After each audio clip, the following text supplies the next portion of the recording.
Before we get into the video, shout out to our sponsors Subside Clothing Brand. Subside is a new, up-and-coming clothing brand established in Bristol that is looking to add something different with their clean designs that celebrate their roots. You can find the link to all their social medias in the description of this video. From the Terrace Podcast and Subside Clothing Brand, it's a match made in heaven. Support the boys, support the grind, shop Subside. Hello and welcome back to the From the Terrace Podcast and to another edition of Champ Talk, a long-awaited one at that. Me and Regan have been away for a few weeks. Busy dissertation season, hasn't it, Regan? He's got it by him. We've submitted. We're basically there, and it's time to talk Championship football, and we're going to review the final game week. Plenty of action. There wasn't much to happen at the top. Nothing to happen in the playoffs, but there was plenty to happen at the bottom of the table, Regan. That's where we're going to start.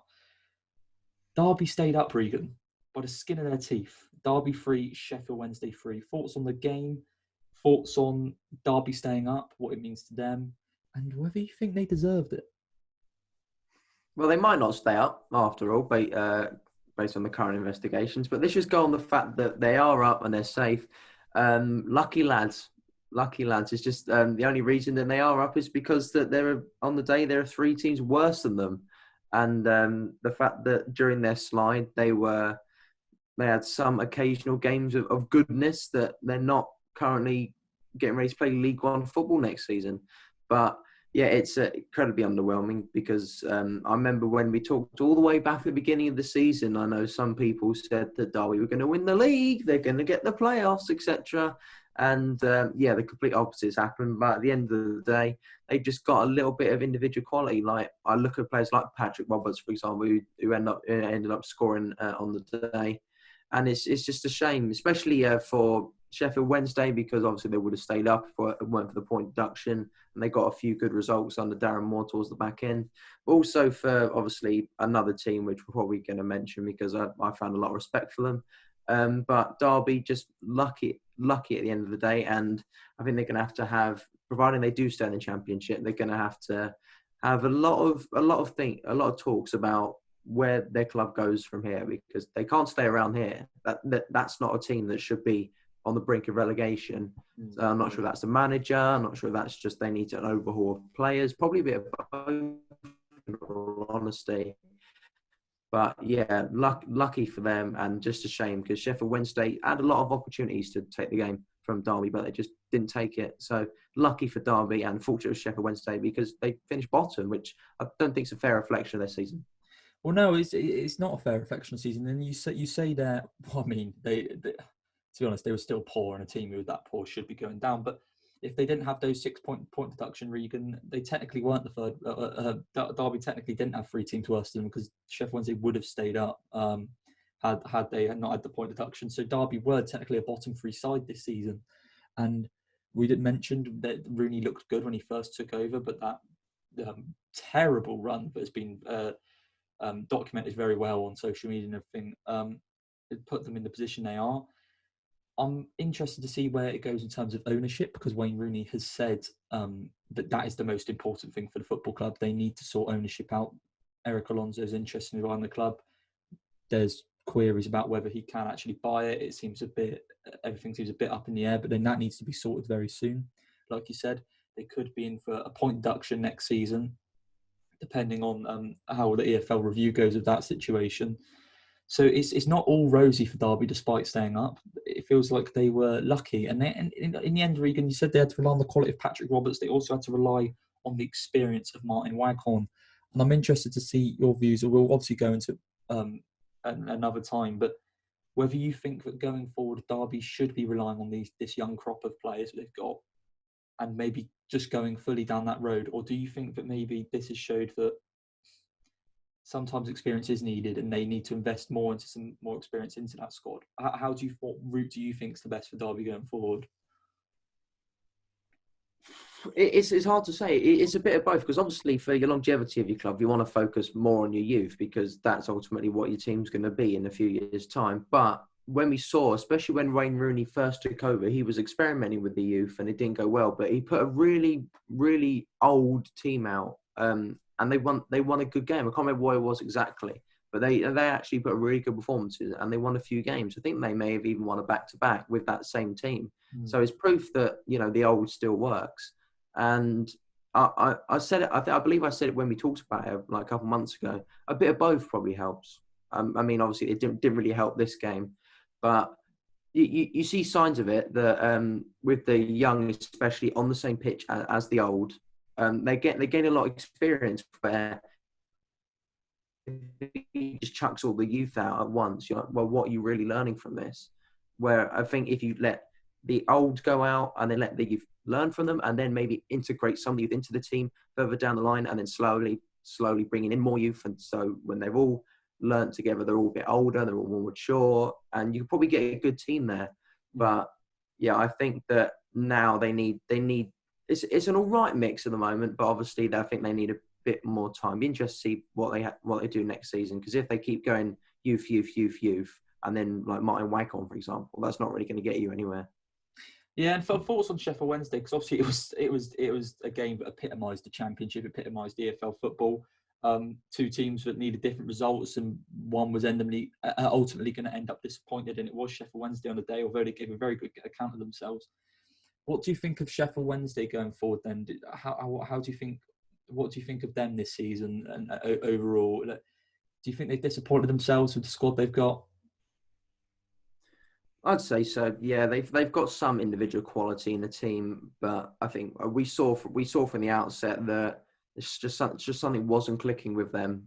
We couldn't really pinpoint what it was, and I think now looking back, I feel like the appointment of Darren Moore obviously hasn't gone swimmingly, mainly because of his pneumonia and etc.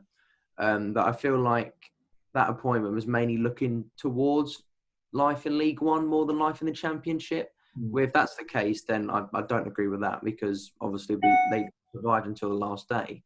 But yeah, it's not on the right season. They gave it a good go towards the end, but yeah, it wasn't great. And now I do fear for them, because obviously they've got some quality players in that team that I don't expect to stay around, even though I don't think he's amazing. I don't think Jordan Rhodes will stay around. Maybe not Callum Patterson, and definitely not Barry Bannon. If he stays in League One, then the world has gone mad, because he's a Championship, maybe even borderline Premier League player. And touching on Barry Bannon, I think that's a player where obviously he signed the contract extension, but a lot of people didn't expect him to sign. I think that is maybe him repaying the faith that's been put in by Sheffield Wednesday, and that he is going to be a cash grab for them this summer, because they're going to need to reinvest in some different players. Obviously, they've got a good enough squad, but a lot of those players leave and they're on high wages. So it's going to be a bit of a culture shift, and Darren Moore will be getting in his own players. And I think Barry Bannon, although he's one of the older players, he is still a good cash grab for them. You'd expect to get a couple of £1 million for Barry Bannon, someone of his quality. And like I said, he shouldn't be playing in League One. But yeah, Wednesday have got a bit of a rebuild on their hands. A team that doesn't have a rebuild on their hands, but it feels like they just have to go again, and it must be getting tired for them, is Rotherham. Regan. They were ultimately relegated thanks to a Marlon Pack goal in the 88th minute. If Rotherham had won that game, things would be different. It feels harsh on Rotherham, because we said they had a really good run of fixtures. They didn't live up to the billing at the beginning, and then they gave it a good go at the end, Regan, but they ran out of steam. And if there's just those couple of games you look back to, the Birmingham game, the Coventry game, and just picked up another 3 points, they would have been safe. A little bit too late for Rotherham, and you could see Paul Warne was visibly distressed after the game, and he was anguished at the how they fell just short. Do you think it's the same again for Rotherham next season? Like just looking at it briefly, do you think that team will come again and be promoted from League One again?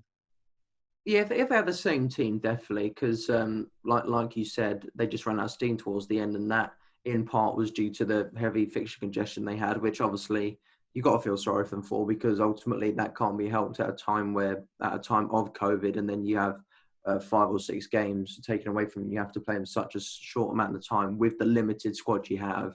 It's obviously going to take a toll towards the back end. And you could see that in the latter stages of the Cardiff game. And even the games before that, even the Birmingham game towards the end, they really were struggling. So you can't say that.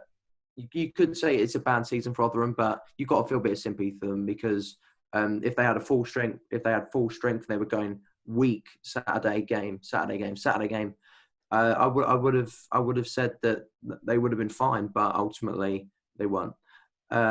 But yeah, I think if they keep the same team, because we saw numerous times that this season they gave it right go to teams way higher up than them in this league, and I think if they keep around the same team, which I think they should, because I'd imagine there's a belief at the team that COVID has done us over here, and I think that if they all stay together, I don't see why not they can get right back, because they're a good team at the end of the day. And finally, Regan, just so we can recollect on the teams that won't be with us next season, Wycombe is the final one. And they won by 3-0 at Middlesbrough. They won 3-0 at the Riverside against Walnocks Borough. Force on them, because we've been despite we know their budget and we know they were never really given a chance to stay up. We felt we were left disappointed by Wycombe a lot of times this season. But to be honest, towards the end, maybe when the pressure is off, they've given it a real go and they've actually finished third from bottom. Maybe an overall reflection on how their season's gone and what you expect from them and what you expected from the beginning. Have they outdone your expectations with the points tally they've managed to get, or do you still think that they could have done more to stay up? I don't think they could have done well. A bit of both. They definitely surpassed my expectation, because every week when the early weeks I was going to say they're going to break the record for the least amount of points in Championship, because they were destined for relegation to League Two. Then they got promoted and they didn't change a single thing about their team. So I was like, well, this is going to be an absolute disgrace. This is going to be an S show, I guess you could say. But they gave it right go towards the end. And I messaged you afterwards. I said I got to give credit to them. But what could have been if they actually cared towards the front end of the season? That still Gareth Ainsworth. I don't think many interviews are stuck in my head more than Gareth Ainsworth's one says, "Oh, we're just happy to be here." Imagine if that team cared towards the front end of the season when they were getting hammered by Blackburn, etc. They could have even been 19th, 20th place, because the signs of the back end of the last few games, they've been absolutely brilliant. I've got to be honest, which I never thought I'd say. So if only they cared, they would be in a lot better space. But it's another thing where if they carry on this form towards League One with the same team, they could be right back up here. But I could see some players leave because performances at the back end of the season. I would take a risk on them if I were a Championship team. But yeah, it's a shame for Wycombe. If only they cared, because I've got good credit to them. But ultimately, if you don't care in this league, you're not going to get anywhere. So goodbye. Yeah, I think some maybe care. I get where you're coming from with that word, but I think it may be potentially harsh. But I think what you mean is the belief in some ways, and it felt like they gave no belief at the beginning of the season. And like you said, now you look how close they got to staying up. If they had just had more belief in themselves at the beginning of the season, they may have potentially stayed up, which would have been an amazing story. And I am also interested to see what the likes of maybe an Ikpeatsu, who he's not a goal machine by any chance, but he showed that he can play at this level, and a couple more players have. It'd be interesting to see whether that Wycombe team stays together. And one thing you can say about that Wycombe team is the team unity they have and the culture Gareth Ainsworth's built there. So I wouldn't be surprised if that whole unit does manage to stay together. But it'd be interesting to see if one or two move on potentially and fancy themselves at another shot at the Championship. Regan, reflecting more on the final day, then we talk about the relegation sides. Just a couple of results to pick out of the air. Let's go to Brentford. We're going to discuss separately the playoff races in another video. But Brentford winning by 3-1 at Bristol City. And I think the significant thing here to mention is that Ivan Toney did break the Championship goal scoring record. 31 goals, 10 assists this season. We are going to do an end of season review, like I said. But just sum up Ivan Toney's season for me. I think that's the thing we've got to. How do you think he is? I mean, the statistics suggest the best Championship striker there's ever been. Do you think he's the best player there's ever been? Do you think it was maybe harsh to give Buendia player of the season over him, or do you think Buendia did deserve it? I'm just interested to see your thoughts on sort of Ivan Toney's season as a whole. I think there's probably two words to describe Ivan Toney this season, and that's No, it's not. He's been brilliant. It's weird to say that after one season, can I give him the best Championship player of all time? Not sure. He's definitely the best new signing of all time. He's probably the most. Actually, no, he's not the most impactful, because Ollie Watkins is kind of doing a similar thing. But he's definitely the best signing, definitely in recent history for the Championship, because the way he's come in, there were doubts over Brentford's goal scoring capabilities. And he's obviously come in and going, you know what, I'm going to take your Ollie Watkins goal scoring record and I'm going to up it by quite a few. Would I give him player of the season? I don't know. Just because I'm one of those people that if your team wins the league, obviously I think one of your players is going to win player of the year. And Buendia was obviously the standout player. So I'd agree with Buendia, but obviously you have a massive argument for Ivan Toney.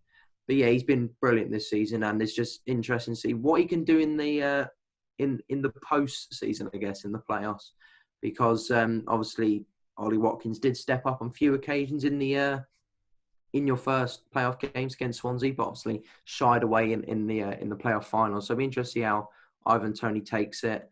But what could have been as well, because I messaged you afterwards, Adam Armstrong finished 3, 4, 5 goals behind? I think he finished 3 goals behind Adam Armstrong on 28 in the end after that thumping of Birmingham on the final day. Exactly. And I think after that, I can't remember how many games he went without scoring when Blackburn were in a really low period. I know there were shouts of Tony Mowbray to go, etc. Imagine he scored just 2 or 3 more during then. Because I don't think we should, I know we're talking about Ivan Toney, but we shouldn't shy away from just how good of a season Adam Armstrong had as well. But yeah, Ivan Toney's a record breaker, and looking at the quality of players that are coming down, etc., and the quality of players in the Championship at the moment, I can't really see anyone get near that, apart from a certain player from Stoke. But that's for another time. But I think that Ivan Toney's record will probably stay for a long time, and it should, because he's been absolutely brilliant. There'll be plenty more opportunities in the future to talk about a certain Tyrese Campbell. I'm sure there will be. Now, hopefully, obviously, he's back from injury next season and all fine.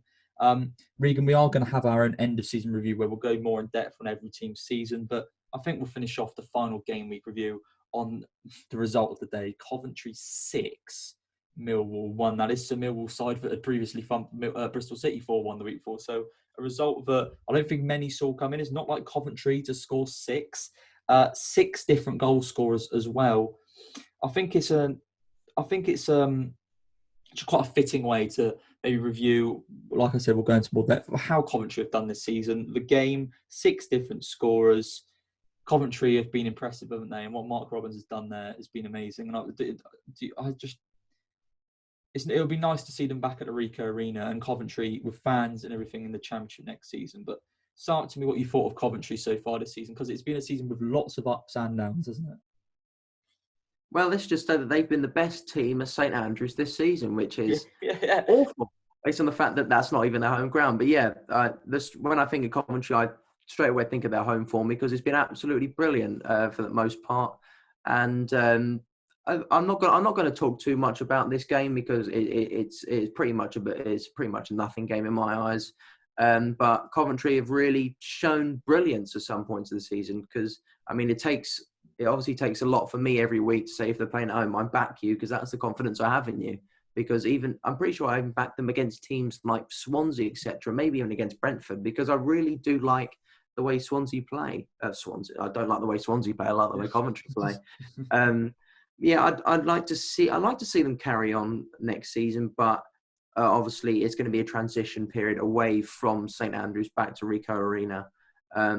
But that could just be me thinking of excuses as to why they might not do as well. Ultimately, now they're back in front of their own fans, they might do even better, because now they've got the Coventry faithful behind them. But it's a very successful season based on the fact that you finished above teams like Forest, Huddersfield, don't count, Bristol City and Birmingham. So I'd say a successful season, and I've liked the way they've played, but interested to see how they carry on next season, and it's another team I actually don't mind watching. Yeah, well, exactly. There you go. Like you said, it was a nothing game, and ultimately a lot of these matches were.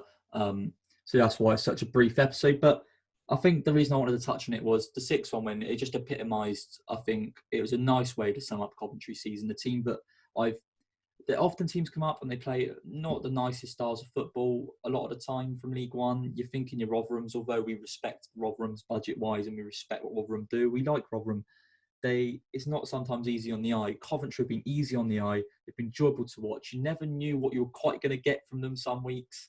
They had some inconsistencies, but that's what makes them all the more entertaining. And I really like Coventry, and I'm happy they got that fitting end to the season for their first season back at Championship level. Anyway, Regan, that is our thoughts on the final game week of the Championship. It was a memorable one at that, especially down the bottom end of the table, I think, particularly.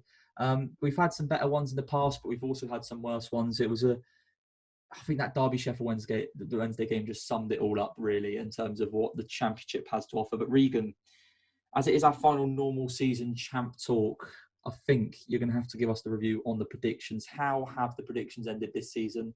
I've given it a good fight in recent weeks, but I've got a feeling you're going to say it was in the same vein as Wycombe Wanderers. It wasn't quite enough.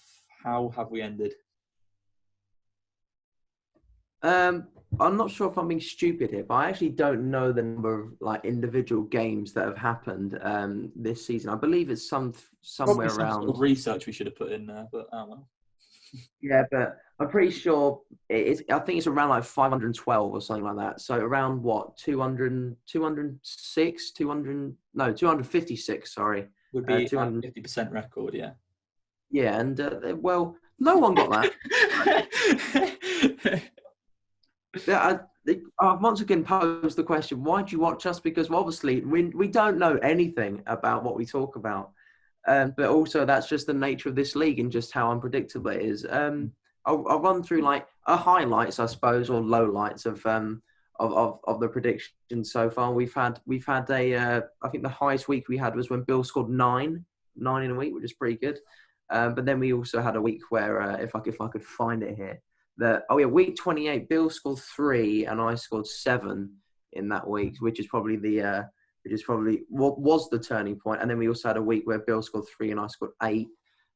So I think that was the turning point. And from probably around week 27, so almost 20 weeks ago now, it was pretty out of reach for Bill, where it reached 20. But he clawed it back towards the end, and he did win the last game week. So I know what about me, Regan. I finished strong. Never heard anyone say that about you, anyway.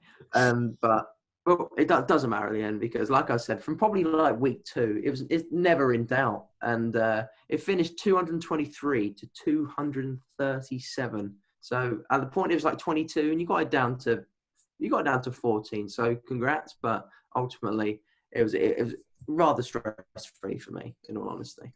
Yeah, both of us were under a 50% record, but I guess we go again. And it was, I think there was times where this Championship season, like we said, has been a mental one in terms of no home advantage. It makes everything so much more difficult to predict. And I think with the likes of Derby being down there, it shows that and Barnsley being in the playoffs, as we'll get onto, no one quite knew what was going to happen, as is the glory of the Championship. Anyway, that is the final episode of Champ Talk. Regular season over and done with. We will have an end of season review and our predictions for the playoffs coming up shortly, as I mentioned. And if you did enjoy the video, remember to like it, subscribe to the From the Terrace podcast YouTube channel, leave us a rating on iTunes, follow us on Spotify. Why don't you? Just so you're ready for next season's content. And me and Regan will see you in the next Champ Talk.